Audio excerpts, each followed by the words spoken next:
അസ്സലാമു അലൈക്കും വറഹ്മത്തുള്ളാഹി.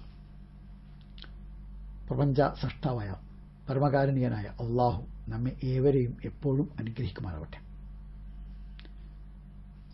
യഥാർത്ഥത്തിൽ നമ്മളെപ്പോഴെങ്കിലും ഈ ജീവിതത്തെക്കുറിച്ച് ആലോചിക്കാറുണ്ടോ? നമ്മുടെ ശരീരത്തെയും മനസ്സിനെയും ആത്മാവിനെയും സംബന്ധിച്ച് ചിന്തിക്കാറുണ്ടോ? നമ്മുടെ ശരീരത്തിന് ഒരുപാട് പരിമിതികളുണ്ട്. നമുക്ക് ഡൽഹിയിലെത്തണമെങ്കിൽ ഏതാനും മണിക്കൂറുകൾ വേണം. അമേരിക്കയിലോ ബ്രിട്ടനിലോ എത്തണമെങ്കിൽ അതിനേക്കാൾ കൂടുതൽ സമയമാണ്. ഇത് നമ്മുടെ ശരീരത്തിന്റെ പരിമിതിയാണ്. എന്നാൽ നമ്മുടെ മനസ്സിന് ഈ പരിമിതികളില്ല. ഇവിടെ ഇരുന്നു കൊണ്ട് നമുക്ക് ഡൽഹിയിലെത്താം, ചെങ്കോട്ട കാണാം, ആഗ്രയിലെത്താം, താജ്മഹൽ കാണാം, മക്കയിലെത്താം, വിശുദ്ധ കഅബ കാണാം, മദീനയിലെത്താം, പ്രവാചകന്റെ പള്ളി കാണാം, അമേരിക്കയിലെത്താം, ഒബാമയെ കാണാം. ഇത്രയേറെ സാധ്യതകൾ മനസ്സുണ്ട്. ഇവിടെ ഇരുന്നു കൊണ്ട് തന്നെ ഹജ്ജോ ഉംറയോ നമുക്ക് നിർവഹിക്കാം. അതുപോലെ വാഷിംഗ്ടണിൽ നമുക്ക് ചുറ്റിക്കറങ്ങാം. മനസ്സിന് അപാരമായ സാധ്യതകളുണ്ട്. അതേസമയം ശരീരത്തിന് വലിയ പരിമിതികളുണ്ട്. അപാര സാധ്യതകളുള്ള മനസ്സിനെ ഭൗതിക പ്രപഞ്ചത്തിന്റെ പരിധിക്കപ്പുറത്തേക്ക് അയക്കുന്ന 3 സന്ദർഭങ്ങളുണ്ട്. അതിലൊന്ന് നമസ്കാര വേളയാണ്, മറ്റൊന്ന് വിശുദ്ധ ഖുർആന്റെ പാരായണ വേളയാണ്, മൂന്നാമത്തേത് ദൈവ കീർത്തനങ്ങളുടെയും പ്രാർത്ഥനകളുടെയും ദൈവസ്മരണയുടെയും സന്ദർഭങ്ങളാണ്. നമസ്കാര വേളയിൽ വിശ്വാസികളായ ആളുകൾ ഭൗതിക പ്രപഞ്ചത്തിനപ്പുറത്തേക്ക് പോകുന്നു. അവരുടെ ശരീരം ഒരുപക്ഷെ ഭൂമിയിലായിരിക്കും, പക്ഷെ അവരുടെ മനസ്സ് ദൈവസന്നിധിയിലായിരിക്കും. അവർ അപ്പോൾ തന്റെ ആവശ്യങ്ങൾ ഉന്നയിക്കുന്നത് ദൈവത്തോടാണ്, സംസാരിക്കുന്നത് ദൈവത്തോടാണ്, ആവലാദികളും പരാതികളും പറയുന്നത് അവനോടാണ്, അഭ്യർത്ഥനകളും പ്രാർത്ഥനകളും നടത്തുന്നത് അവനോടാണ്. അങ്ങനെ ദൈവവുമായി സംഭാഷണം നടത്തി ദൈവത്തെ അനുഭവിച്ചറിയുകയാണ് നമസ്കാര വേളയിൽ വിശ്വാസികളായ ആളുകൾ ചെയ്യുന്നത്. വിശുദ്ധ ഖുർആന്റെ പാരായണ വേളയിൽ സ്വർഗത്തെക്കുറിച്ച വിവരണങ്ങളിലൂടെ കടന്നു പോകുമ്പോൾ നല്ല സ്ഫടികം പോലെ തെളിഞ്ഞ വെള്ളമൊഴുകുന്ന മനോഹരമായ നദികൾ വിശ്വാസി അവന്റെ അകക്കണ്ണുകൊണ്ട് കാണുന്നു. അതുപോലെ പൂത്തുലഞ്ഞു നിൽക്കുന്ന പൂന്തോട്ടങ്ങൾ കാണുന്നു, നിറഞ്ഞു നിൽക്കുന്ന പഴങ്ങൾ കാണുന്നു, മനോഹരമായ മരങ്ങളും സസ്യജാതികളും കാണുന്നു. അവിധം തന്നെ ഭൂമിയിൽ അവൻ കണ്ടതിൽ വെച്ച് ഏറ്റവും സുന്ദരമായ, സർവ്വസുന്ദരമായ, എല്ലാ മനോഹരമായ സ്ഥലങ്ങളും ഇടങ്ങളും സ്വർഗത്തിൽ വെച്ച് സ്വർഗത്തെക്കുറിച്ച് അകക്കണ്ണുകൊണ്ട് കാണുന്നു. അവന്റെ അകക്കാതുകൊണ്ട് സ്വർഗത്തിലെ നദികളിലെ കളകളാരവം കേൾക്കുന്നു. അവിടുത്തെ കുട്ടികളുടെ പാട്ടുകളും കളിതമാശകളും കേൾക്കുന്നു. രാപ്പാടി പക്ഷികളുടെ മനോഹരമായ ഗീതങ്ങൾ കേൾക്കുന്നു. അങ്ങനെ സ്വർഗത്തെ ഭൂമിയിൽ വെച്ച് അനുഭവിച്ചറിയുന്നു. നരകത്തിന്റെ ഭീകരമായ ഗർജനങ്ങൾ അകക്കാതുകൊണ്ട് കേൾക്കുന്നു. അതിന്റെ തീജ്വാലകൾ അകക്കണ്ണുകൊണ്ട് കാണുന്നു. അങ്ങനെ ഭൂമിയിൽ വെച്ച് തന്നെ വിശ്വാസികൾ സ്വർഗ നരകങ്ങളെ അനുഭവിച്ചറിഞ്ഞ് സ്വർഗം ലഭിക്കാനുള്ള അതിരുകളില്ലാത്ത ആഗ്രഹത്തോടെ, നരകത്തിന് രക്ഷപ്പെടാനുള്ള കഠിനമായ തിടുക്കത്തോടെ ദൈവത്തിന്റെ അഭയം തേടുകയും അവനിൽ എല്ലാം സമർപ്പിക്കുകയും ചെയ്തു. ആ ദൈവത്തിന് ജീവിതം സമർപ്പിച്ച് ദൈവത്തിന്റെ പ്രീതിയും പ്രതിഫലവും നേടിയെടുക്കുവാൻ ശ്രമിച്ചുകൊണ്ട് ഭൂമിയിൽ വിശുദ്ധമായ ജീവൻ നയിക്കുന്നു. ഈ ഭൂമിയിൽ വെച്ച് അഭൗതികമായ ലോകത്തിലെ അനുഭവങ്ങളെ അകക്കണ്ണുകൊണ്ട് കാണുകയും അകക്കാതുകൊണ്ട് കേൾക്കുകയും മനസ്സുകൊണ്ട് അനുഭവിച്ചറിയുകയും ചെയ്തുകൊണ്ടാണ് ജീവിതത്തെ വിശുദ്ധമാക്കി മാറ്റുക. മാത്രമല്ല, അത്തരം സന്ദർഭങ്ങൾ, പ്രത്യേകിച്ചും ദൈവത്തെ അനുഭവിച്ചറിയുന്ന, സ്വർഗത്തിന്റെ സുഖാനുഭൂതികൾ അനുഭവിച്ചറിയുന്ന ആഹ്ലാദകരമായ മുഹൂർത്തങ്ങൾ ഭൂമിയിൽ വെച്ച് അനുഭവിക്കുകയും മരണശേഷം അത്തരമൊരു ലോകത്ത് എത്തിപ്പെടാനുള്ള ആഗ്രഹങ്ങളോടുകൂടി പണിയെടുക്കുകയും ചെയ്യും. അതിനാൽ വിശ്വാസി കർമ്മനിരതനായി സന്തോഷത്തോടെ സംതൃപ്തിയോടെ എപ്പോഴും അധ്വാനിച്ചുകൊണ്ടിരിക്കും. വേദഗ്രന്ഥം ആവശ്യപ്പെട്ടതും അതുതന്നെയാണല്ലോ.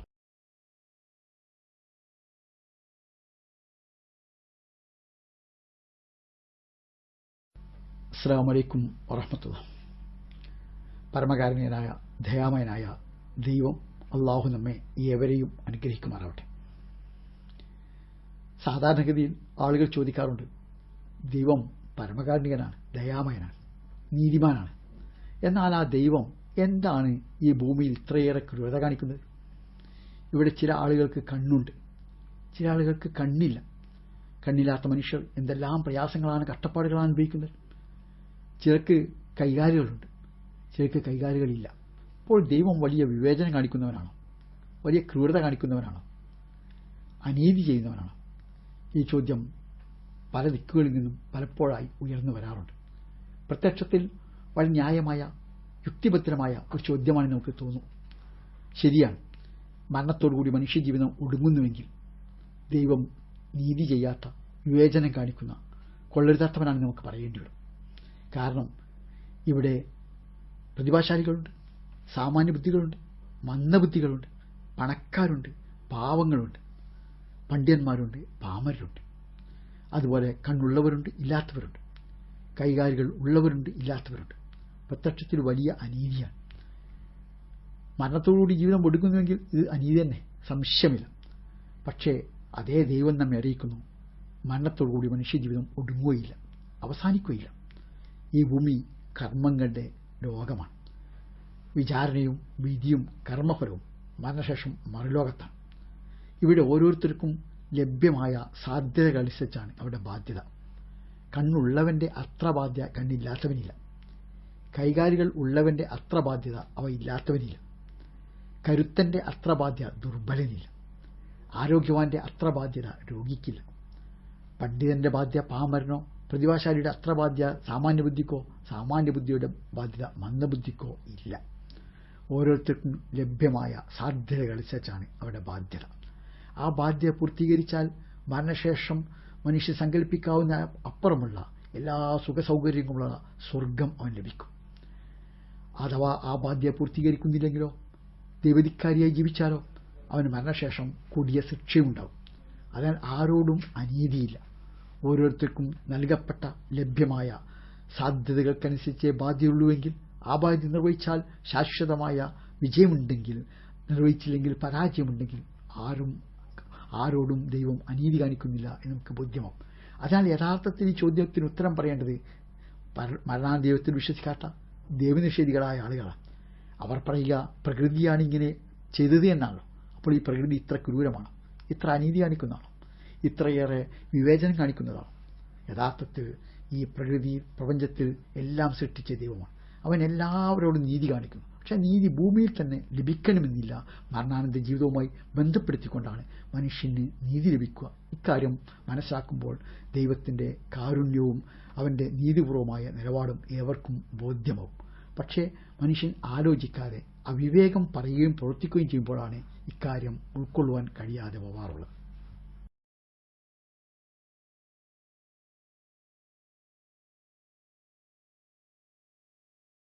അസ്സലാമു അലൈക്കും വറഹ്മത്തുള്ളാഹി.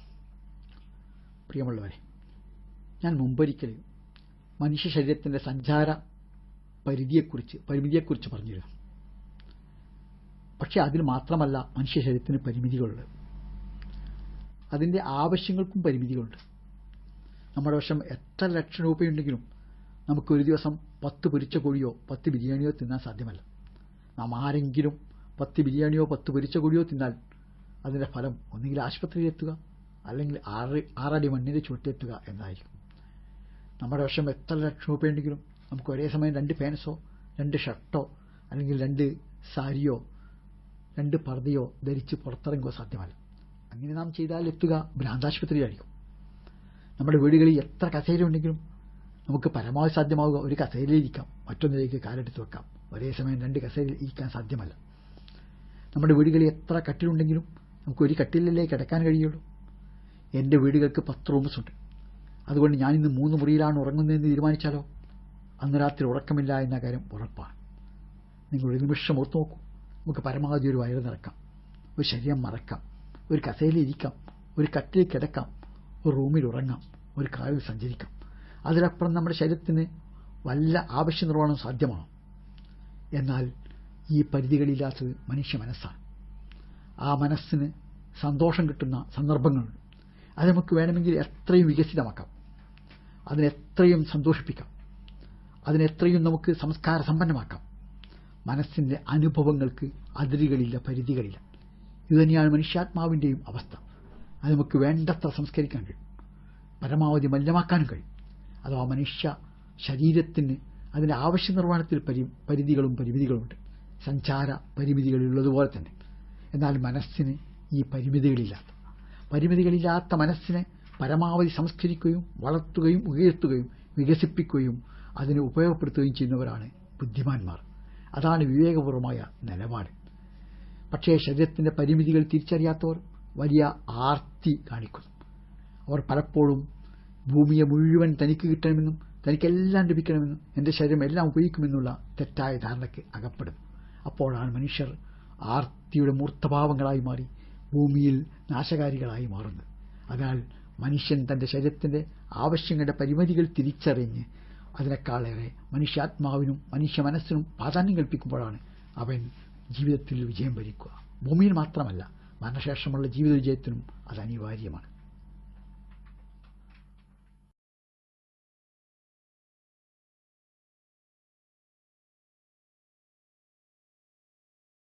ഈ ഭൂമിയിൽ നമുക്ക് ഏറ്റവും വേണ്ടത് സമാധാനമാണ്, മനസ്സിന്റെ ശാന്തി. മനസ്സിന് സമാധാനമുണ്ടെങ്കിൽ 150 രൂപയുടെ കസേരയിൽ നമുക്ക് സ്വൈരമായി ഇരിക്കാൻ കഴിയും. മനസ്സിന്റെ ശാന്തി നഷ്ടപ്പെട്ടാൽ 25,000 രൂപയുടെ കസേരയിലിരുന്നാലും എഴുന്നേറ്റ് പോകേണ്ടി വരും. നമുക്ക് മനസ്സമാധാനമുണ്ടെങ്കിൽ തറയിൽ പായ വിരിച്ചാൽ സുഖമായി ഉറങ്ങാൻ കഴിയും. മനഃശാന്തി നഷ്ടപ്പെട്ടാൽ കോടികൾ കൊട്ടാരത്തിലെ ലക്ഷങ്ങളുടെ കട്ടിലെ പട്ടുമെത്തി കിടന്നാലും തിരിഞ്ഞും മറിഞ്ഞും കിടക്കുകയോ എഴുന്നേറ്റ് പോവുകയോ ചെയ്യേണ്ടി വരും. അതുകൊണ്ട് തന്നെ മനസ്സമാധാനം വളരെ വിലപ്പെട്ടതാണ്. എന്നാൽ എവിടെ നിന്നാ മനുഷ്യന് സമാധാനം കിട്ടുക?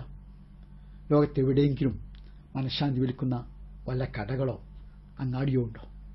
ആർക്കും അത് കാണുക സാധ്യമല്ല. ജീവിത സൗകര്യവും മനഃശാന്തിയും തമ്മിൽ വല്ല ബന്ധവുമുണ്ടോ? ഉണ്ടായിരുന്നെങ്കിൽ നമ്മുടെ പൂർവികന്മാർ, 2-3 തലമുറയ്ക്ക് മുമ്പുണ്ടായിരുന്ന നമ്മുടെ പ്രപിതാക്കന്മാർ, നമ്മുടെ ഉപ്പമാരും വല്യപ്പമാരും അച്ഛന്മാരും മുത്തച്ഛന്മാരും ഒക്കെ, അവർ പാർത്തിരുന്ന് പുല്ലുമേഞ്ഞ പുരകളിലായിരുന്നു. അവർ സഞ്ചരിച്ചിരുന്ന കാളപ്പുറത്തും കാളവണ്ടിയിലുമായിരുന്നു. അവർക്ക് വെളിച്ചം കാണാൻ മണ്ണെണ്ണ വിളക്ക് മാത്രമേ ഉണ്ടായിരുന്നുള്ളൂ. ധരിക്കാൻ പോലും മാനമായ വസ്ത്രമുണ്ടായിരുന്നില്ല. കഴിക്കാൻ സുഭിക്ഷമായ ആഹാരമുണ്ടായിരുന്നില്ല. അവരെ അപേക്ഷിച്ച് നമുക്ക് വമ്പിച്ച തോതിൽ ജീവിത സൗകര്യങ്ങൾ വർദ്ധിച്ചിട്ടുണ്ട്. ഇതിനനുസൃതമായി മനഃശാന്തി കൂടിയിട്ടുണ്ടോ? യഥാർത്ഥത്തിൽ കേരളീയരായ നാം ഇതര സംസ്ഥാനത്തെ ജനങ്ങളെ അപേക്ഷിച്ച് കൂടുതൽ സുഭിക്ഷമായ സൗകര്യപൂർണമായ ജീവിതം നയിക്കുന്നവരാണ്. എന്നാൽ അതിനനുസൃതമായി മനഃശാന്തി കൂടുതൽ ഉള്ളത് കേരളീയർക്കാണോ? അല്ലെന്നല്ലേ വസ്തുത? അതുകൊണ്ടല്ലേ കേരളത്തിൽ ഇതര സംസ്ഥാനങ്ങളെക്കാൾ കൂടുതൽ ആത്മഹത്യ നടക്കുന്നത്? അല്ലെങ്കിലും ജീവിത സൗകര്യവും മനഃശാന്തിയുമല്ല വല്ല ബന്ധവുമുണ്ടോ? ഉണ്ടായിരുന്നുവെങ്കിൽ ലോകത്തിൽ ഏറ്റവും പ്രയാസപ്പെടുന്ന മനുഷ്യരാണല്ലോ കണ്ണുകാണാത്തവർ. സ്വന്തം മാതാപിതാക്കളെയോ കുടുംബിനെയോ കുട്ടികളെയോ കണ്ടിട്ടില്ലാത്ത, മനോഹരമായ പ്രകൃതി ഒരിക്കൽ പോലും കണ്ട് ആസ്വദിക്കാൻ കഴിഞ്ഞിട്ടില്ലാത്ത, ഒരു കൈയിൽ ഊന്നുവടിയും മറുകൈയിൽ ഭിക്ഷാപാത്രവുമായി അങ്ങാടികളിലൂടെയും തെരുവുകളിലൂടെയുമൊക്കെ യാചിച്ച് നടക്കുന്ന നിസ്സഹായരായ കണ്ണുകാണാത്ത മനുഷ്യർ. അവരെപ്പോഴെങ്കിലും ആത്മഹത്യ ചെയ്ത വാർത്ത നാം ആരെങ്കിലും വായിച്ചിട്ടുണ്ടോ? എന്റെ കഴിഞ്ഞ 50 വർഷത്തെ പത്രവായനയ്ക്കിടയിൽ ഞാൻ ഒരിക്കലും ഒരു കണ്ണുപൊട്ടൻ ആത്മഹത്യ ചെയ്ത വാർത്ത വായിച്ചിട്ടില്ല. 2 കാലുമില്ലാതെ നിരങ്ങി ഇഴഞ്ഞു നീങ്ങുന്ന നിസ്സഹായനായ, ഏറ്റവും പ്രയാസം അനുഭവിക്കുന്ന മനുഷ്യൻ ആത്മഹത്യ ചെയ്ത വാർത്ത ഞാൻ ഇന്നോളം വായിച്ചിട്ടില്ല. അതേസമയം ഡോക്ടർമാരും എഞ്ചിനീയർമാരും വലിയ വ്യവസായികളും വ്യാപാരികളും ടെക്നോക്രാറ്റുകളുമെല്ലാം ആത്മഹത്യ ചെയ്യാറുണ്ട്. കോടിപതികൾ ആത്മഹത്യ ചെയ്യാറുണ്ട്. അപ്പോൾ എവിടെ നിന്നാണ് മനുഷ്യ മനസ്സുകൾക്ക് ശാന്തി ലഭിക്കുക? അത് അന്വേഷിക്കുമ്പോൾ നമുക്ക് മനസ്സിലാക്കാൻ കഴിയും. മനുഷ്യ മനസ്സുകൾക്ക് സമാധാനം കിട്ടുന്ന നൽകുന്ന ഒരു വിശ്വാസ ദർശനമുണ്ട്. എന്റെ വശമുള്ളതൊന്നും എന്റേതല്ല, എല്ലാം ദൈവം എനിക്ക് നൽകിയതാണ്. അതെല്ലാം തിരിച്ചെടുക്കുന്ന ദൈവമാണ്. എനിക്ക് ഏക മകനുണ്ട്. ആ മകൻ മരണപ്പെടുകയാണെങ്കിൽ ഞാൻ വിശ്വസിക്കുന്നു ദൈവം എനിക്ക് നൽകിയ കുട്ടിയെ അവൻ തിരിച്ചെടുത്തു. അള്ളാഹു അനുഗ്രഹിച്ചെങ്കിൽ സ്വർഗ കവാടങ്ങളിൽ എന്റെ കുട്ടിയെ എന്നെ സ്വാഗതം ചെയ്യാൻ കാത്തുകാത്തിരിക്കും. ഞാനൊരു വായനാനുഭവം നിങ്ങളുമായി പങ്കുവെക്കാം. കാറൽ മാർക്സ് കാലം കണ്ട മഹാനായ ചിന്തകനും ദാർശനികനുമാണ്. അദ്ദേഹത്തിന്റെ മകൻ എഡ്ഗാർ രോഗബാധിതനായി. അപ്പോൾ മാർക്സ് തന്റെ ആത്മമിത്രമായ ഫ്രെഡറിക് ആംഗൽസിന് എഴുതി, എന്റെ കുഞ്ഞ് രോഗബാധിതനാണ്. ഞാൻ എന്റെ കുട്ടിയുടെ കട്ടിന്റെ അടുത്ത് എഴുന്നേറ്റ് പോവാറില്ല. പിന്നീട് മുഷ് മരണമടഞ്ഞു. അപ്പോൾ മുഷിന്റെ മൃതശരീരം അടക്കം ചെയ്ത പെട്ടി ശവപ്പെട്ടി കുഴിയിലേക്ക് താഴ്ത്തി വെക്കാൻ ശ്രമിച്ചപ്പോൾ മാർസ് ആ കുഴിയിലേക്ക് വീഴുമോ എന്ന് അദ്ദേഹത്തിന്റെ കൂട്ടുകാരനായ ലിബൻനെറ്റ് സംശയിക്കുകയുണ്ടായി. അങ്ങനെ അദ്ദേഹം മാർസ് എടുത്തു ചാടാതിരിക്കാൻ വേണ്ടി കാവൽ നിൽക്കുകയായിരുന്നു. മാർസ് പിന്നീട് ആംഗൽസിന് എഴുതി, ദുഃഖം ഞാൻ പലപ്പോഴും മനസ്സാക്കിയിട്ടുണ്ട്. പക്ഷേ യഥാർത്ഥ ദുഃഖം എപ്പോഴാണെന്ന് അറിയുന്നത് എൻ്റെ കുട്ടി മരണപ്പെട്ടപ്പോഴാണ്. ഇത് മാർസിൻ്റെ അനുഭവമാണ്, എൻ്റെ വായനാനുഭവമാണ്. എനിക്കൊരു ജീവിതാനുഭവമുണ്ട്. തൃശ്ശൂരിലെ ഒരു വ്യാപാര കുടുംബത്തിലെ 5 അംഗങ്ങൾ ഒരൊറ്റ ദിവസം സേലത്ത് വെച്ചുണ്ടായ ഒരു വാഹനാപകടത്തിൽ മരണപ്പെട്ടു. എൻ്റെ കൂട്ടുകാരൻ കൂടിയാണ് കുടുംബനാഥൻ എന്നതിനാൽ അദ്ദേഹത്തെ ആശ്വസിപ്പിക്കാൻ വേണ്ടി ഞാൻ അദ്ദേഹത്തെ സമീപിച്ചു. അദ്ദേഹത്തിന് വീട്ടിൽ ചെന്നു. അദ്ദേഹം എന്നെ പതിവ് പോലെ ആലിംഗനം ചെയ്തുകൊണ്ട് സ്വാഗതം ചെയ്തു. എന്നിട്ട് പറഞ്ഞു, അള്ളാഹു നൽകിയ കുട്ടികളെ അള്ളാഹു തിരിച്ചെടുത്തു. അള്ളാഹു അനുഗ്രഹിച്ചെങ്കിൽ സ്വർഗ്ഗ കവാടങ്ങളിൽ വെച്ച് നമ്മുടെ കുട്ടികളെ നമുക്ക് കണ്ടെത്താം. താങ്കൾ പ്രാർത്ഥിക്കണം. മാർസിനെപ്പോലെ മഹാനായ ഒരു ദാർശനികൻ തൻ്റെ മകൻ്റെ മരണവേളയിൽ വേർപാടിൻ്റെ വേദന കൊണ്ട് വിഹ്വലത, അസ്വസ്ഥത, അശാന്തി അനുഭവിച്ചപ്പോൾ 5 അംഗങ്ങളെ നഷ്ടപ്പെട്ട കുടുംബനാഥൻ ശാന്തിയുടെ ശാന്തുല തലങ്ങളിലേക്ക് പറന്നുയരുന്നതാണ് ഇവിടെ നാം കാണുന്നത്. ഇത് സവിശേഷമായ ഒരു വിശ്വാസ വീക്ഷണത്തിൻ്റെ ഫലമാണ്. ഈ വിശ്വാസ വീക്ഷണമാണ് എന്നും എവിടെയും മനുഷ്യർക്ക് ശാന്തി നൽകാറുള്ളത്. അതിനെ സ്വീകരിക്കാനും ഉൾക്കൊള്ളുവാനും പ്രയോഗവൽക്കരിക്കാനും കഴിയുന്നവരാണ് മഹാഭാഗ്യവാന്മാർ.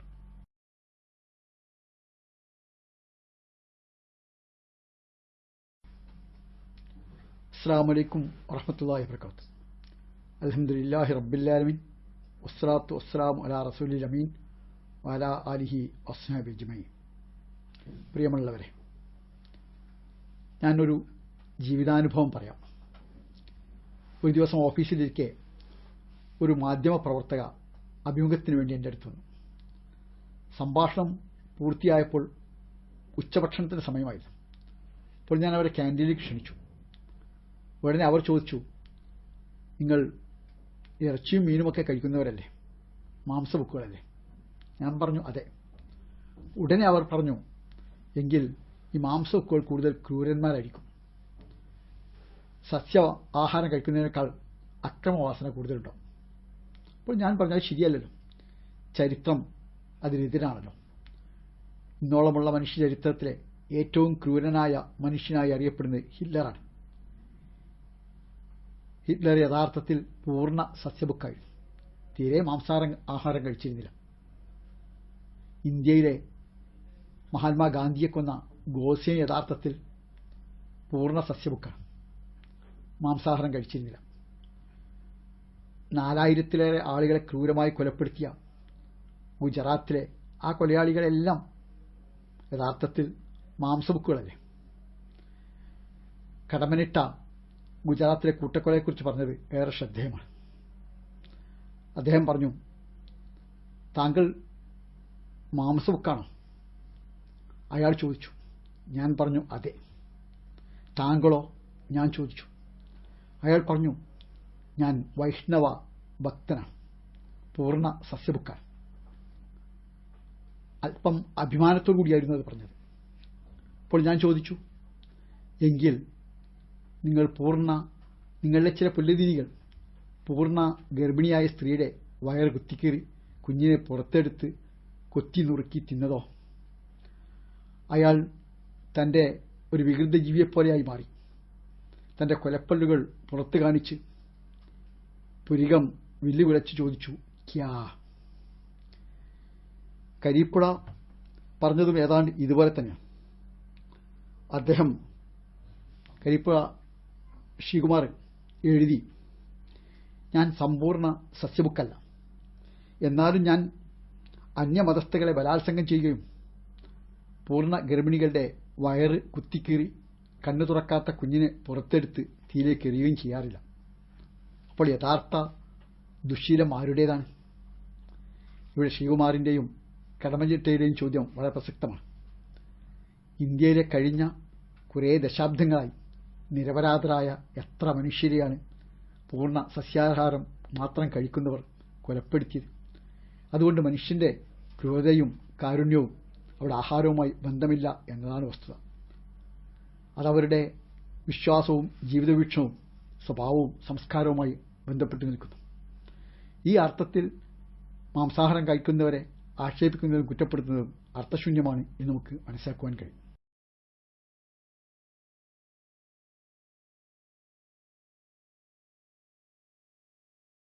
അസ്സലാമു അലൈക്കും വറഹ്മത്തുള്ളാഹി വബറകാതുഹു. ഞാൻ പലപ്പോഴും അഭിമുഖീകരിക്കുന്ന ഒരു ചോദ്യമുണ്ട്. ദൈവം സർവശക്തനല്ലേ? അള്ളാഹുവിനെല്ലാം അറിയില്ലേ? നമ്മുടെ ഭാവിയും ഭൂതവുമൊക്കെ അവൻ അറിയില്ലേ? അപ്പോൾ നമ്മൾ ആരാകുമെന്ന് അള്ളാഹുവിന് നന്നായി അറിയുകയാണല്ലോ. ആരാകുമെന്ന് അവൻ തീരുമാനിച്ചിരിക്കുന്നല്ലോ. പിന്നെ നമ്മൾ ആളുകളോട് നന്മ ഉപദേശിക്കുന്നതിൽ വല്ല അർത്ഥമുണ്ടോ?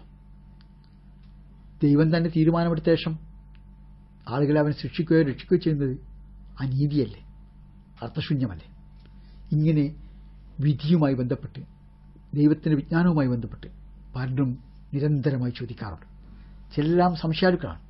വേറെ ചില ആളുകൾ, ദൈവനിഷേധികളായ ആളുകൾ ദൈവത്തെ ചോദ്യം ചെയ്യാൻ വേണ്ടി അങ്ങനെ ഈ ചോദ്യം ഉന്നയിക്കാറുണ്ട്. ഒരു കാര്യം നമ്മൾ മനസ്സിലാക്കേണ്ടത്, 3 വസ്തുതകളുണ്ട്. അത് 2 നമ്മെ വ്യക്തമായി ദൈവം പഠിപ്പിച്ചിരിക്കുന്നു. അതിലൊന്ന്, ഭൂമിയിൽ അപരിമിതമായ സ്വാതന്ത്ര്യം ലഭിച്ച സൃഷ്ടിയാണ് മനുഷ്യൻ. എനിക്ക് വേണമെങ്കിൽ വെള്ളം കുടിക്കാം, കള്ള് കുടിക്കാം, ചായ കുടിക്കാം, ചാരായം കുടിക്കാം, കാപ്പി കുടിക്കാം, കോള കുടിക്കാം, നല്ലത് പറയാം, ചീത്ത പറയാം. ആളുകൾക്ക് കവിത പോലെ ആസ്വദിക്കാൻ കഴിയുന്ന, ഒക്കെ കേട്ടിരിക്കാൻ കഴിയുന്ന നല്ല കാര്യങ്ങൾ പറയാൻ കഴിയും. കത്തിയെടുത്ത് കുത്തി നോയിക്കുന്ന പോലെ വികാരങ്ങൾ വർണ്ണപ്പെടുത്തുന്ന കാര്യങ്ങൾ പറയാൻ കഴിയും. അതുപോലെ നല്ലതും ചെയ്യാൻ കഴിയും, ചീത്തയും ചെയ്യാൻ കഴിയും. അതിന് സ്വാതന്ത്ര്യം ദൈവം എനിക്ക് നൽകിയിരിക്കുന്നു. ആ സ്വാതന്ത്ര്യം ഞാൻ എത്രത്തോളം ഉപയോഗപ്പെടുത്തുന്നു എന്നതാണ് എൻ്റെ രക്ഷയുടെയും ശിക്ഷയുടെയും അടിസ്ഥാനം. അതേസമയം ദൈവത്തിന് ഞാൻ ആരാകുമെന്നറിയില്ലേ? എൻ്റെ കാര്യം ദൈവം നിശ്ചയിച്ചില്ലേ? തീർച്ചയായും ദൈവത്തിൻ്റെ വിജ്ഞാനവും വിധിയും അലംഘനീയമാണ്. അത് തെറ്റുകയില്ല. പക്ഷെ ഒരു കാര്യം ദൈവം പറഞ്ഞു തന്നിട്ടില്ല. 2 കാര്യം നമുക്ക് അറിയിച്ചു. ഒന്ന്, മനുഷ്യന് നൽകിയ സ്വാതന്ത്ര്യത്തെക്കുറിച്ചാണ്. ഇഷ്ടമുള്ളവന് വിശ്വസിക്കാം, ഇഷ്ടമുള്ളവന് അവിശ്വസിക്കാം, ഇഷ്ടമുള്ളവന് നന്നായി ജീവിക്കാം, ഇഷ്ടമുള്ളവൻ ചീത്തയായി ജീവിക്കാം. നിങ്ങൾക്ക് വേണമെങ്കിൽ നല്ലതും ചെയ്യാം, ചീത്തയാകുകയും ചെയ്യാം. വിജയത്തിൻ്റെ വഴി തിരഞ്ഞെടുക്കാം, പരാജയത്തിൻ്റെ പാത തിരഞ്ഞെടുക്കാം. അത് നിങ്ങൾക്ക് സ്വാതന്ത്ര്യമുണ്ട്. അതോടൊപ്പം തന്നെ ദൈവം ഒരു കാര്യം പറഞ്ഞു, ദൈവത്തിൻ്റെ വിധിയും വിജ്ഞാനവും അലംഘനീയമാണ്. എന്നാൽ 3-മതൊന്നും പറഞ്ഞില്ല. പറയാത്തത്, ദൈവത്തിൻ്റെ വിധിയും വിജ്ഞാനവും നമ്മുടെ സ്വാതന്ത്ര്യം തമ്മിൽ ബന്ധിപ്പിക്കുന്ന കണ്ണി ഏതാണ് എന്നതാണ്. ദൈവം അത് പറയാത്തതുകൊണ്ട് നമുക്കറിയില്ല. അറിയില്ല എന്ന് വലിയ ദൗർബല്യമല്ല. പ്രതിഭാശാലിയായൊരു മനുഷ്യൻ്റെ കർമ്മത്തിൻ്റെ യുക്തി അയാൾ പറയാതെ സാമാന്യ ബുദ്ധി കഴിയുമോ? സാമാന്യ ബുദ്ധിയുടെ കർമ്മത്തിൻ്റെ യുക്തി അയാൾ പറഞ്ഞു കൊടുക്കാതെ മന്ദബുദ്ധി കഴിയുമോ? ഏഥൻസിലെ ദാർശനികനായ ഡയോജൻസ് ഒരു ദിവസം നട്ടുച്ച നേരത്ത് ചൂട്ടുകത്തിച്ച് അങ്ങാടിയിലൂടെ നടന്നു. ആളുകൾ പറഞ്ഞു, ഡയോജൻസ് ഭ്രാന്തനാണ്. വേറെ ആളുകൾ ചോദിച്ചു, നിങ്ങൾ എന്താ തിരയുന്നത്? ഡയോജൻസ് പറഞ്ഞു, ഞാൻ മനുഷ്യരെ തിരയാണ്. അപ്പോൾ ജനം പറഞ്ഞു, അയാൾ എങ്കിൽ പെരും ഭ്രാന്താണ്. യഥാർത്ഥത്തിൽ ഡയോജൻസ് ഭ്രാന്തനായിരുന്നില്ല, വലിയ പ്രതിഭാശാലിയായിരുന്നു.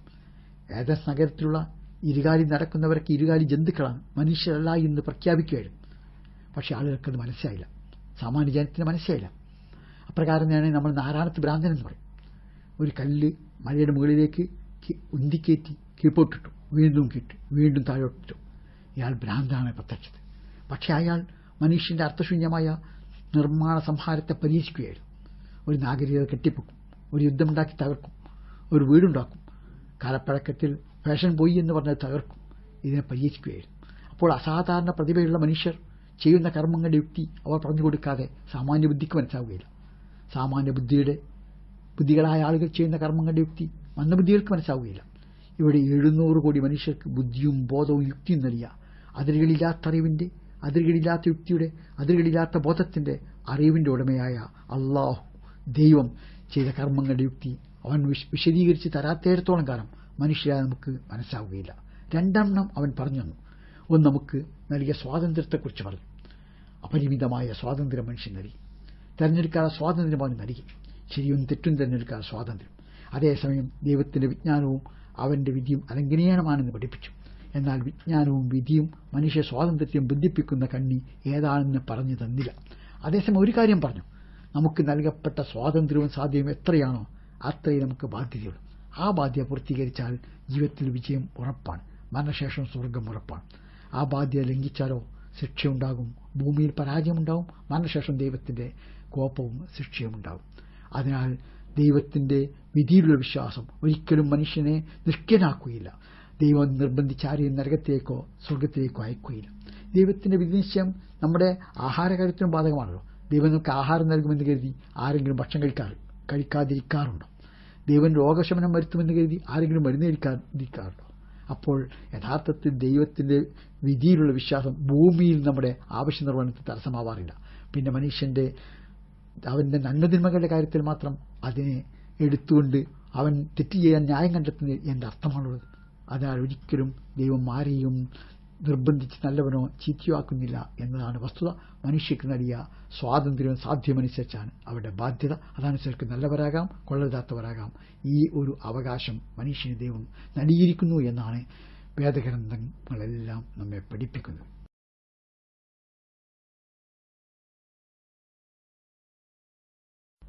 അസ്സലാമു അലൈക്കും.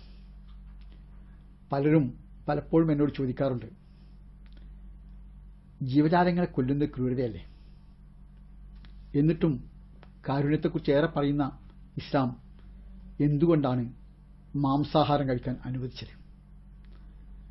യഥാർത്ഥത്തിൽ ഇവിടെ പൂർണ്ണ സസ്യാഹാരം കഴിക്കുന്നവർ പോലും മറ്റ് ജീവികളെ ഹിംസിക്കാറില്ലേ? ഈ പ്രകൃതിയെ നാം നിരീക്ഷിച്ചാൽ നമുക്കൊരു കാര്യം മനസ്സിലാക്കാൻ കഴിയും. 3 തരം ജീവികളുണ്ട്.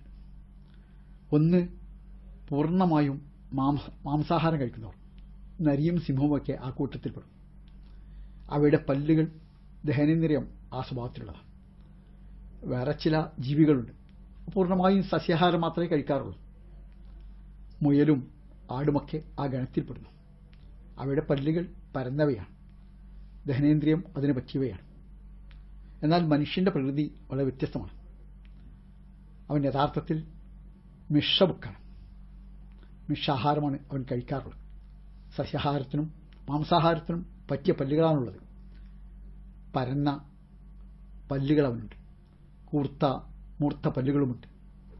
അതോടൊപ്പം തന്നെ ദഹനേന്ദ്രിയവും 2 തരം ഭക്ഷണവും കഴിക്കുവാൻ പാകത്തിലുള്ളവയാണ്. യഥാർത്ഥത്തിൽ ഇവിടെ ഈ പ്രകൃതിയുടെ ഭാഗമാണ് മറ്റുള്ളവയെ ഉപയോഗിച്ചുകൊണ്ട് ജീവിക്കുക എന്നത്. സസ്യങ്ങൾ നിലനിൽക്കുമ്പോൾ മറ്റ് സസ്യങ്ങൾ അത് ഉപയോഗിക്കുന്നു. മാത്രമല്ല ചിലപ്പോൾ ജീവികളെയും ഉപയോഗിക്കുന്നു. ചില സസ്യങ്ങൾ വളർന്നു വരാൻ ചില ജീവികൾ മറ്റ് ജീവികളെ ഉപയോഗിച്ചുകൊണ്ട് ജീവിക്കുന്നു.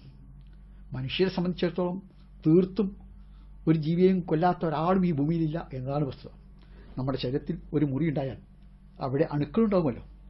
ആരെങ്കിലും അണുക്കൾ ജീവിക്കട്ടെ എന്ന് കരുതി അവിടെ മരുന്ന് ഒഴിക്കാതിരിക്കും. നമ്മുടെ വയറ്റിൽ കൃമികളുണ്ടായാൽ അവിടെ ജീവിക്കട്ടെ, അവയെ കൊല്ലാൻ പാടില്ല എന്ന് കരുതി ആരെങ്കിലും മരുന്ന് കഴിക്കാതിരിക്കാറുണ്ട്. നമ്മുടെ കട്ടിലിൽ മൂട്ടയുണ്ടായാൽ മൂട്ടയ്ക്ക് താമസിക്കാനുള്ള കട്ടിലാണ്, അവ അവിടെ ജീവിക്കട്ടെ എന്ന് തീരുമാനിക്കാറുണ്ടോ?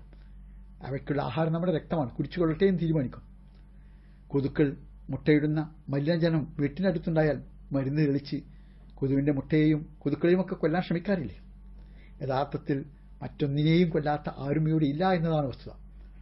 നാം കൃഷി ചെയ്യാൻ വേണ്ടി നിലം ഉഴുതാറുണ്ട്, കിണർ കുഴിക്കാറുണ്ട്, കുളം കുഴിക്കാറുണ്ട്, വീടുണ്ടാക്കാറുണ്ട്. അവിടെയെല്ലാം അടിയിൽ എത്ര ജീവികളാണ് കൊല്ലപ്പെടാറുള്ളത്? അതുകൊണ്ട് സസ്യബുക്കുകൾ ഒന്നിനെയും കൊല്ലാത്ത തീർത്തും അഹിംസവാദികളാണ് എന്ന് പറയുന്നത് അർത്ഥശൂന്യമാണ്. അങ്ങനെ ഈ ഭൂമിയിൽ ആരുമില്ല എന്നാണ് വസ്തുത. അത് നമ്മൾ ഒരു കാര്യം ബോധ്യപ്പെടുത്തുന്നു. മനുഷ്യന്റെ നിലനിൽപ്പിന് മറ്റ് ജീവജാലങ്ങളെ ഉപയോഗിക്കേണ്ടി വരും. സസ്യങ്ങൾക്കും ജീവനുണ്ടല്ലോ, അവയ്ക്ക് വികാരമുണ്ട്. സസ്യാഹാരം കഴിക്കുന്നവരും സസ്യങ്ങളുടെ വികാരങ്ങളെ വർണ്ണപ്പെടുത്തുന്നവരാണ്, അവയെ ഭക്ഷണമായി ഉപയോഗിക്കുന്നവരാണ്. അതുകൊണ്ട് മനുഷ്യനെ സംബന്ധിച്ചിടത്തോളം അവൻ ഏറ്റവും പ്രധാനപ്പെട്ട ആഹാരവസ്തു കൂടിയാണ് മാംസവും മത്സ്യവുമൊക്കെ. ലോകത്തെ മഹാഭൂരിപക്ഷം ജനങ്ങളും ജീവിക്കുന്നത് അവ ഉപയോഗിച്ചുകൊണ്ടാണ്. അതിനാൽ അവയെ തങ്ങളുടെ ആഹാരത്തിന് വേണ്ടി ഉപയോഗിക്കുന്നത് ക്രൂരതയാണെന്ന് പറയുന്നതിൽ ഒരർത്ഥവുമില്ല. അത് ഈ പ്രകൃതി നിയമത്തോടും പ്രകൃതി വ്യവസ്ഥയോടും പൊരുത്തപ്പെടുന്ന ജീവിത രീതിയാണ്. മറിച്ചങ്ങനെ കഴിക്കുകയില്ല എന്ന് പറയുന്നതാണ് പ്രകൃതി വിരുദ്ധമായ സമീപനം. അതോടൊപ്പം തന്നെ അവരും ജീവജാലങ്ങളെ കൊല്ലുന്നു എന്നതാണ് വസ്തുത. എന്നാൽ പലരും ഈ യാഥാർത്ഥ്യം മനസ്സിലാക്കാതെ സസ്യാഹാരം മാത്രം കഴിക്കുന്നു എന്ന് അവകാശപ്പെടുകയും ഇതര ജീവികളെയൊക്കെ ഉപയോഗിച്ച് മാംസാഹാരം കഴിക്കുന്നവരെ ആക്ഷേപിക്കുകയും കുറ്റപ്പെടുത്തുകയും ചെയ്യാറുണ്ട്. തീർത്തും അർത്ഥശൂന്യമാണ് എന്ന് നമുക്ക് അല്പം ആലോചിച്ചാൽ ബോധ്യമാകും.